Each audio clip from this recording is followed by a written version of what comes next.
Good thing is your hair is thick. Mhm. So, soft layer is perfect sa ganitong.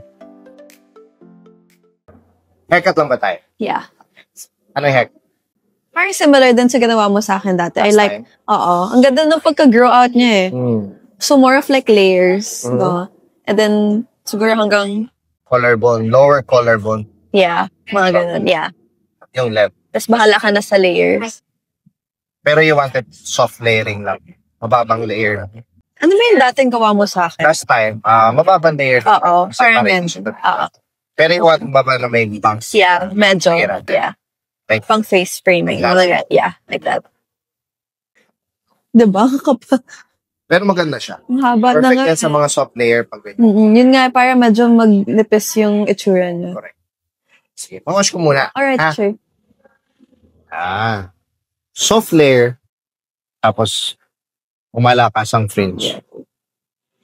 Now, if mag-decide ka to change your partition, okay lang. Maganda pa rin yan. Also here. Pero parang ever since, Middle Middle ka na eh, no? Middle talaga. good thing is your hair is thick. Mhm. So, soft layer is perfect sa ganitong.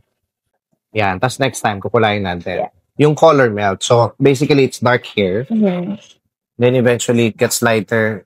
Pababa na pababa. Yeah. Ganda na. Perfect. Maganda yun sa mga ganitong layer.